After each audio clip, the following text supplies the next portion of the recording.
Olá! Nessa aula nós vamos ver como realizar o projeto de um controlador utilizando o método Rootlocus, visando melhorar o erro de regime permanente. E na sequência veremos como conciliar o projeto visando a melhoria da resposta transitória realizada em aulas passadas com a metodologia aqui proposta para melhorar o erro de regime permanente, chegando a um procedimento de projeto que é capaz de chegar ao controlador que atenda tanto ao transitório quanto ao regime permanente do sistema.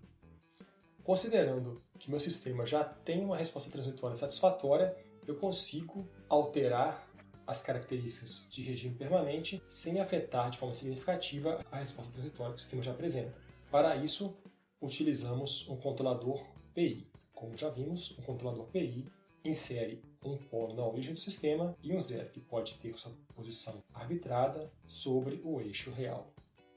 Vamos considerar um sistema que já está operando com características satisfatórias, com polos de malha fechada localizados em A e seu complexo conjugado, que aqui não é representado. Se o ponto A é um polo de malha fechada do sistema, é um ponto possível de operação para esse sistema aqui, ele deve satisfazer a condição de ângulo. O somatório das contribuições angulares dos zeros de malha aberta menos somatório das contribuições angulares dos polos de malha aberta tem que ser um múltiplo inteiro e ímpar de π. Temos a contribuição θ1 desse polo, θ2 desse polo, θ3 desse polo. Podemos melhorar o erro de regime permanente do sistema com a inserção de um integrador que insere um polo na origem, aumentando o seu tipo. Porém, quando eu insiro esse polo θc na origem, o ponto A deixa de ser um possível ponto para um polo de malha fechada do sistema, pois esse ponto não pertence mais a Rootlocus. A condição angular não é satisfeita nesse ponto. O somatório dos polos de malha aberta, incluindo o polo θc, vai ser diferente de um múltiplo inteiro e ímpar de π. Isso significa que aquela dinâmica, aquela resposta transitória que a gente tinha e era satisfatória para o sistema com o ponto A, não está mais aqui, vai estar com o comportamento dominante ditado por este ramo aqui e pode ser bem diferente do desejado.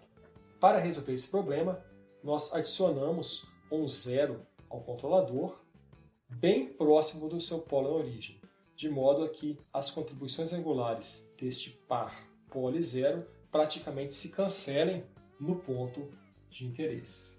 Então colocamos um polo na origem e um zero em menos A, aqui representado, sendo que este zero está bem próximo deste polo.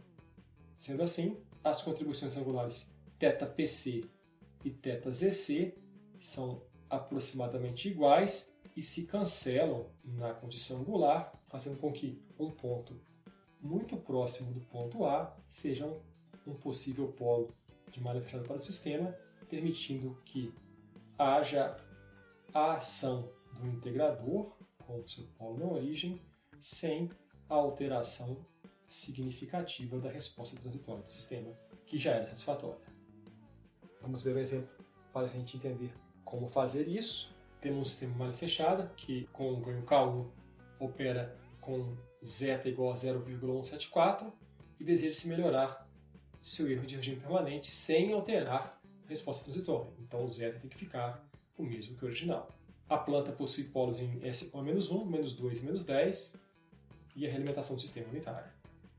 Olhando o Rootlocus desse sistema, sem a inserção do controlador PI, vemos que para zeta igual a 0,174, que é definido por essa direção aqui, nesse ponto de cruzamento, temos o ponto de operação do sistema, menos 0,694 mais J3,926, e seu complexo conjugado, que está aqui embaixo.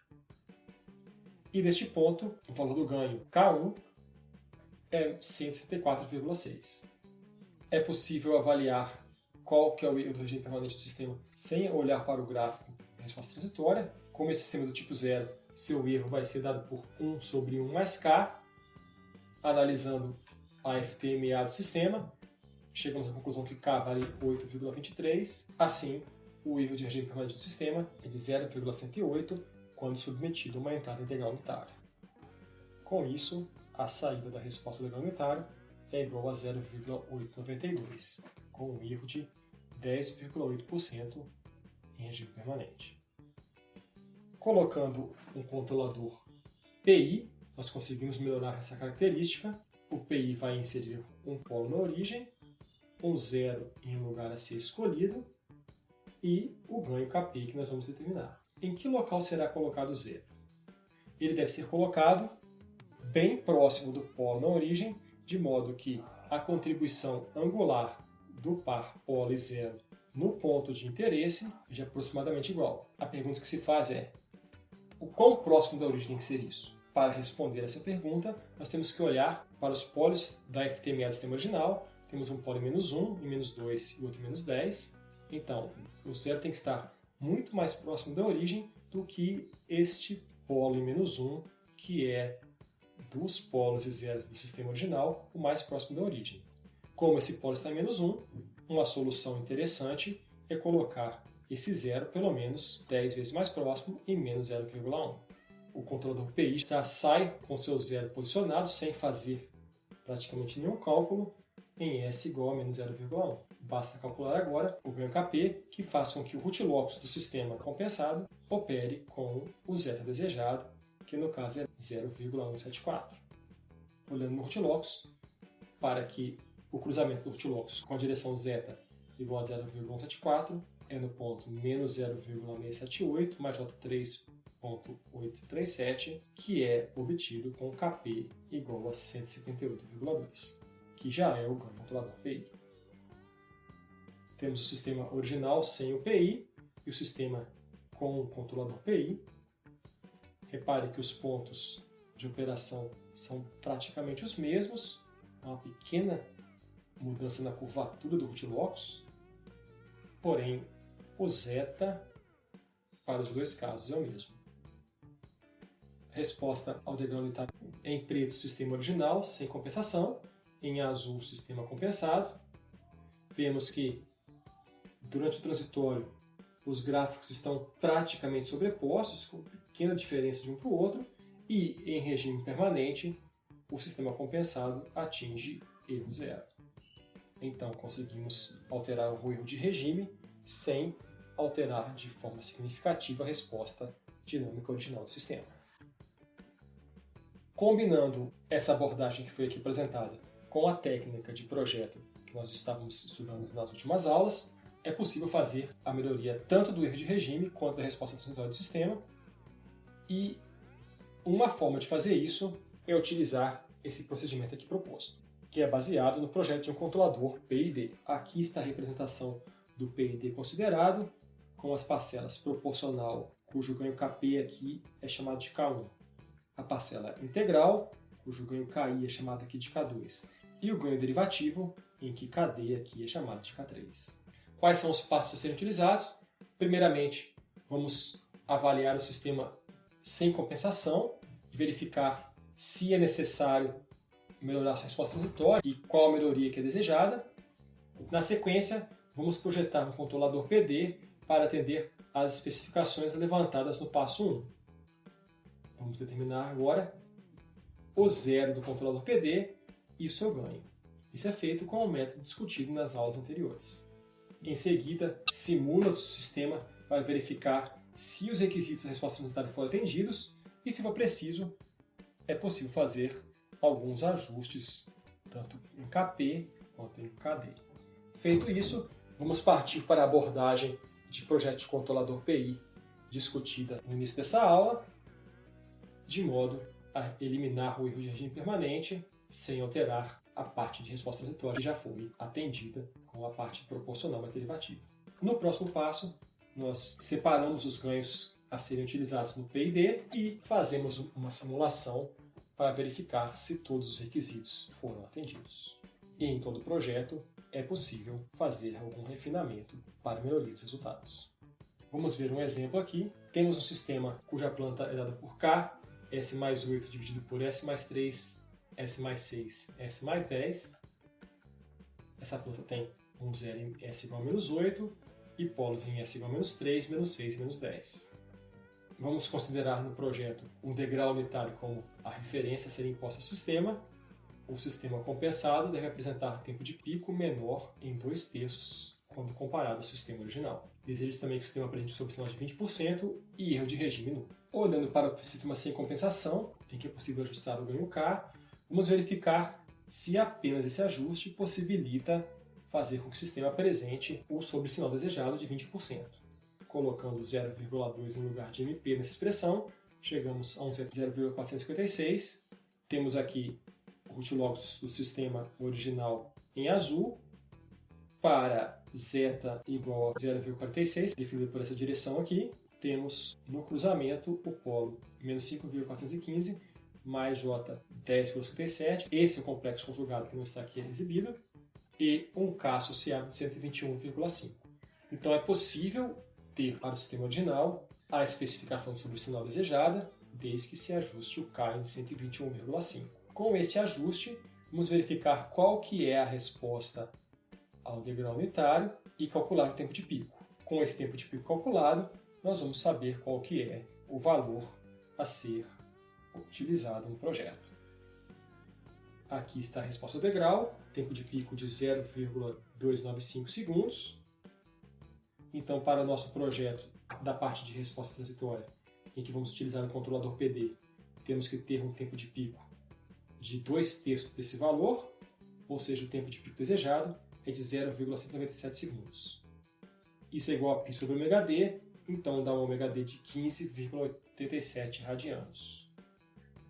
Olhando no root locus, seguindo essa direção de zeta desejado, temos a hipotenusa do triângulo retângulo a ser considerada e o ômega d, que sem compensação está em 10,57, deve estar em 15,87, por aqui assim, aqui em cima.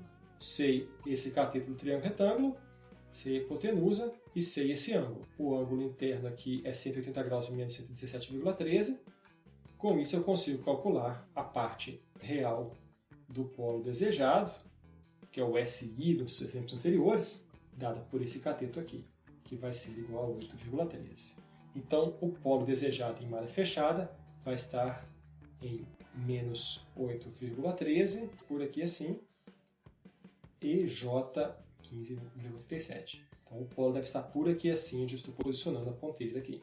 Repare que o posicionamento segue a direção zeta igual a 0,456, que está associado ao sobresinal de 20%.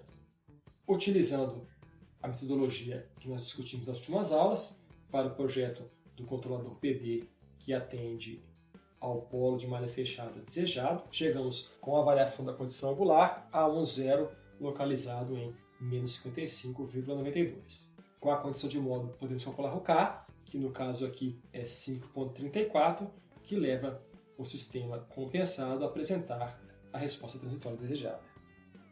Entretanto, não precisamos calcular esse K nesse momento, podemos deixar para calcular no final, lá depois que determinarmos o PI, qual que vai ser o K para o PID completo. Observando a resposta do sistema sem compensação, aqui está em azul, e a resposta do sistema com controlador PD, temos a curva aqui em laranja, vemos que houve uma redução no tempo de pico e já houve uma melhoria na resposta transitória do sistema. O tempo de pico ficou em 0,177 segundos. Conseguimos reduzir então o tempo de acomodação, vamos reduzir agora o erro de regime permanente com o controlador PI.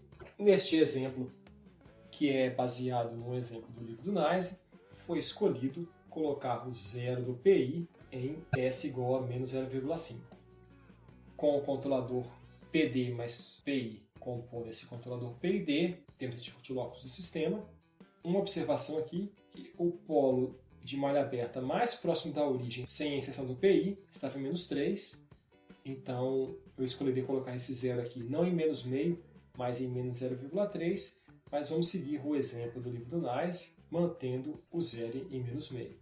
A gente vai conseguir observar que mesmo sem colocar o zero em uma posição 10 vezes mais próxima da origem que o polo aqui em menos 3, conseguiremos resultados muito interessantes. Olhando esse root locus, para que eu tenha zeta igual a 0,456 associado ao sobresinal de 20%, eu tenho que ter os polos de malha fechada dominantes localizados nessa posição aqui só tem a parte positiva, menos 7,516, mais J 14,67, e nessa posição o K é 4,6. Assim, já conseguimos todos os elementos do controlador P e D. Temos o PI com 0 localizado em S igual a menos meio, o PD com 0 localizado em S igual a menos 55,92 e o ganho 4,6, obtido no último multilocus.